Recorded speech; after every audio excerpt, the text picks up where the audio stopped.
your pants off, Quite People. It's time for the Quite Frankly Wrap-Up Show. Coming to you live from a secret dungeon studio in Port Chester, New York.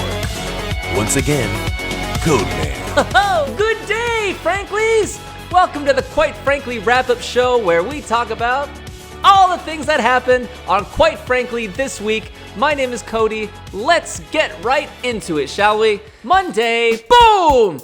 Frank kicked things off right with following the yellow brick road. He touched on the Wayfair thing, some Roger Stone, and he answered this burning question from a patron. I got a question from Dead-A-Lot Dad on Patreon. He says, "Hey Frank, I had a question for you.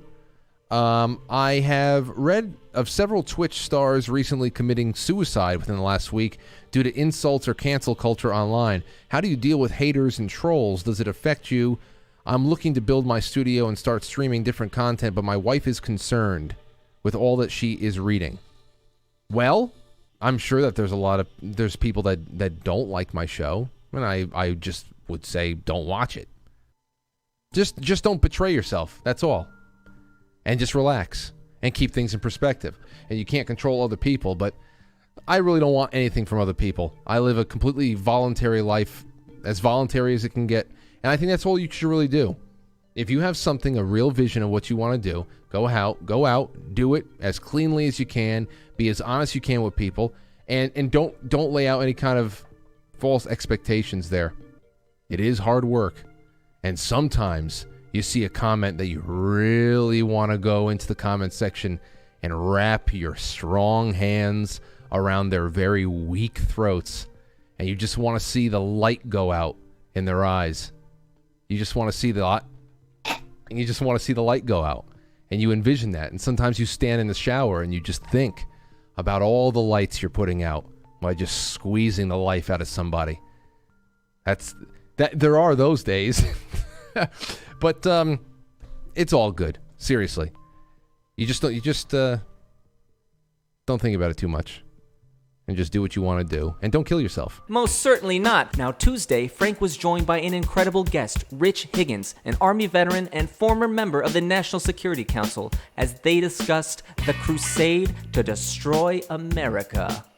One of the more disheartening things for me as a citizen observer of all of this is that we keep meeting people like Lieutenant Colonel Vindman or Marie Yovanovitch or the entire team that plotted against Mike Flynn at the FBI, but there seems to be no sure way to ever really get an accounting of the good people. You know, we're always seeing the bad come up to the surface, and it's ugly and it smells terrible, but when, you know, one person like you pops their head up, they get hammered and smeared. What can you say to people at home who are, you know, we're all trying to get an assessment of the good that is there? What can you say about the unseen patriots on the inside, and do they have a fighting chance to win this war? I think that the unseen patriots inside of the bureaucracy exist at ranks below the threshold which the media would consider them. And when you get somebody that's, you know, a little bit uppity like me, they try and make an example of me. And, you know, I think the American public needs to know that there are a lot of us, both currently serving and former, who are more than prepared. Wednesday's guest, Cyrus Parsa, sure gave us a lot to think about. The episode, Nick Cannon, Christy Teigen, and the AI Master Plan. I could sense and feel and hear its footsteps. And so so you could do the same thing with aliens then? Yes. Okay. So, yes, you got it. I can do a lot more than what I just said, but it requires me to open up my channels and be really focused. And like I went 6 years without ejaculating. I used that energy. Ejaculating. But for instance, Mike Tyson said he lost his fight because he was messing around the night before. In the movie Rocky, he said, you know, Mickey said women making legs. The Spartans, they wouldn't ejaculate for a long time, and they'll go to war, spiritual war as well. Persian immortals, same things. But we've been dumbed down. We sure have been. Here's a little more from Cyrus. How was I able to see step by step? It's because I put down my human attachments and I gave up so many things. I tried to be a saint for a long time, and I still didn't get to the top of the Well, level. I mean, you know, 6 years without ejaculating, that's pretty saintly. Once it was 6 years, and then before I started to come out to bring these books, I went 2 years. And I dropped everything. You know how much energy it took? And every step of the way, somebody stabbing me in the back. It was either liberals laughing at me, censoring me, conservatives laughing at the beginning, then every time they saw I'm doing something good, they're censoring, stealing, or plagiarizing my work. You can check out his work at cyrusparsa.cells.com. His work is also available on that big website named after the rainforest. Thursday was an absolute banger as Frank and Rob discussed RBG and the latest Twitter hack. In fact, the episode was called Ginsburg's Tune-Up and Twitter Exposed. Here's the thing I wanted to get around to, too. Now, this is when Vice really shows their Viceness. Headline: Twitter blacklists lead company into another Trump supporter conspiracy. This right here is grade A gaslighting and psychological manipulation here.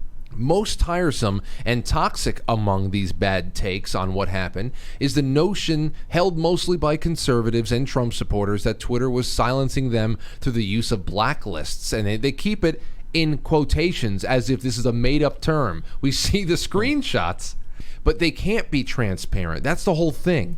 None of these platforms can be transparent about their terms of service and tell you exactly what you can and cannot say, because then they don't have arbitrary power to remove you for just saying that you're being hateful.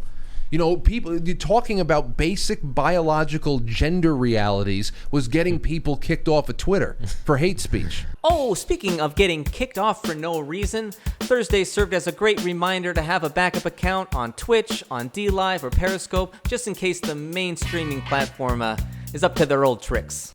What is this? This stream has been stopped because we detected copyright audio or video. What have we done? What copyright audio and video? We got the boot. We got the boot on YouTube, right? When we're still on, Janine. We're on DLive and Periscope and everything else. Friday night, a totally harmless Friday night show. Frank talked some light headlines, took a whole hell of a lot of great calls, and we even looked at the latest presidential polls. Here is a tweet from Political Polls that is straight from the latest forecast of the upcoming election from The Economist. All right, another left-wing rag. So take a listen to this. You want to hear the chances of Biden winning the Electoral College? Boom. 93% chance, The Economist says, that Joe Biden wins the Electoral College.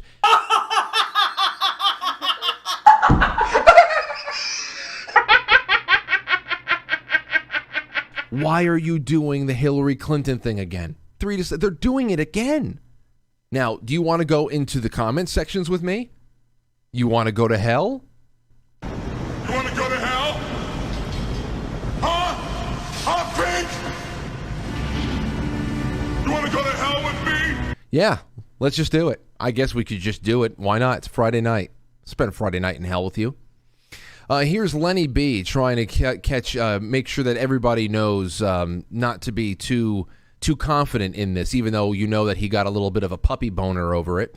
Lenny B says, Democrats cannot get overconfident. Trump and GOP will definitely cheat. Stay focused, people. And then everybody who saw him, all 309 people who liked it, all at home went, They're just focusing. Let's keep our focus. If we can will it. If we can do it. You stupid I'm sorry. Vote in numbers too big to rig, even for Putin, says some stupid blonde bimbo. Yeah, that's a real person. Vote like Biden is 30 points down everywhere. Well, he probably is. And you know, if you go and cast your vote really hard, it only counts as one vote still. You know that, right? Vote really hard, guys. Oh, here you go. Oh, and Ben said this, and don't fall asleep like with Clinton. Yes, there was lots of votes for her, but you have to go even beyond that. Don't get complacent. Remember last time? What was last time? You had a horrible candidate, and this one's even worse. You lost a lot of people. You've lost a lot more people since then. Don't get complacent. You dumbasses. And now, let's take a look at some of the best calls of the week. Let's take some calls. Calls like that. Taking all of your calls. Calls like this just make me feel amazing. Hit it! Hey, Frank, how you doing, man? I'm doing well. What's on your mind? Who's this? Well, this is Brady from Lawrence, Kansas, or just right outside of Lawrence, Kansas, DeSoto, Kansas. First-time caller. Definitely don't have me in your system yet. You know, I come from the music industry just like you.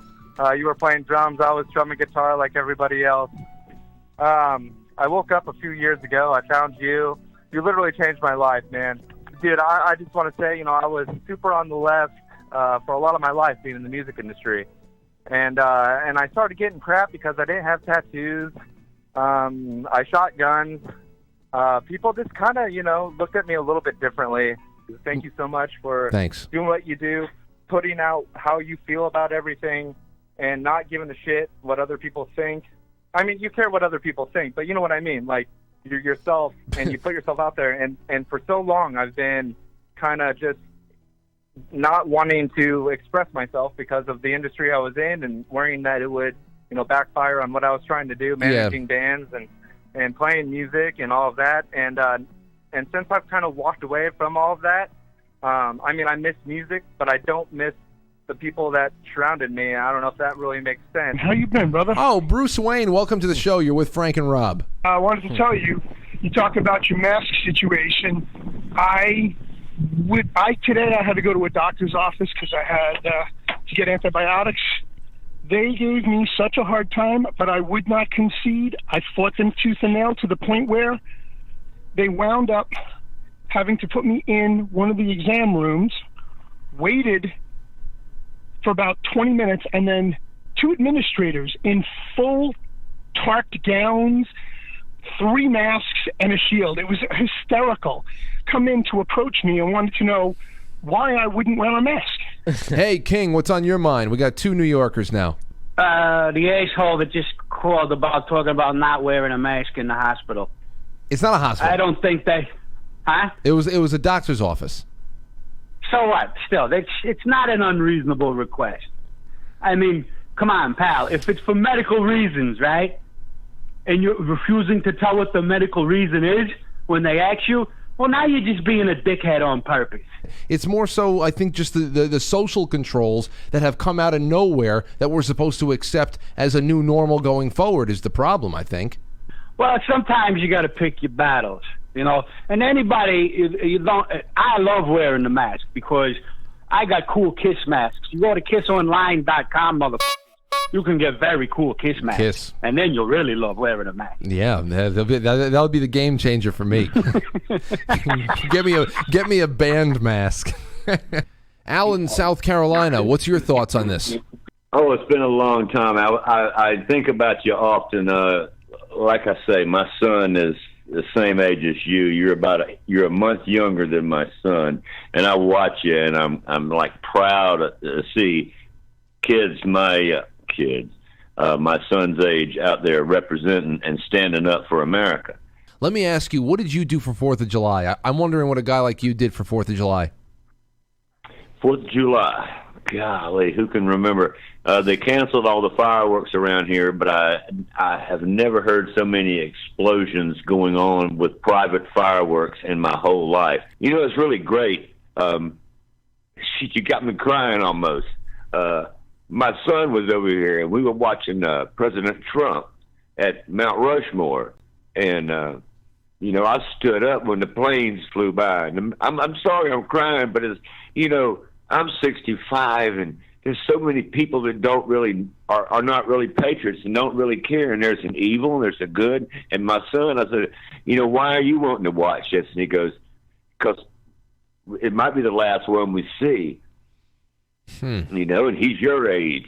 And I'm like, wow, you know, you're right. It might be the last one we see as American patriots, because if we don't stand up for so long, I'm going to say back in the 80s, good, strong, silent people just kept their mouths shut. And we got ran over, and we got lied to, and we got tricked.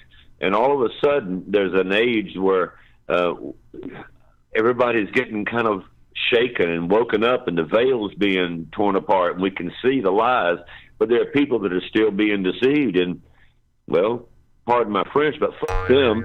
Now, there were so many great calls this week. You gotta go back and listen to them because there's too many to even... There'd be too many. We'd be here all night. All right, everybody. Now it's time for my favorite part of the show where I get to take your calls. Let's talk about what's your favorite thing about the Quite Frankly Wrap-Up Show. The phone board is already lighting up. All right, let's go to Frankie in New York City. Frankie, you're on the air. Hey, Cody, first-time caller, long-time listener. I just wanted to see if you saw that comment I left for you in Discord. It links to my latest blog post on shatterthelies.newworldorder.lies. I appreciate your show. You have similar takes on the topics that I cover on my nightly live stream and podcast, Monday through Friday, which you can find at revealtheeviltruthnow.helpmegod.com. I've got merch and stuff too. I would love it if your entire audience would start listening to me regularly. You know, just a little shameless plug there. Thanks, Cody, for doing whatever it is that you do. I saw your comment. Yeah, it went straight to my deleted messages folder, okay? See, now everybody's leaving the show. They're going to your show now. My entire audience. Oh my gosh. You know what? The phone lines are closed. We're not taking any more calls. Well, that about does it for this week's Quite Frankly Wrap-Up Show. Be sure to head on over to quitefrankly.tv. That's your one-stop shop for all things Quite Frankly. QuiteFrankly.tv is the place to be to catch the latest episode, the latest blog entries, links to Patreon and PayPal. Click on Forum to go to the Reddit page, and of course... merchandising! Come, I'll show you! The merchandise page! Buy some merchandise because I didn't know how much awesome shit is up there. Quite Frankly streams live weekdays at 7 p.m. Eastern wherever you get your podcasts. So, until next time, thanks for watching. Goodbye!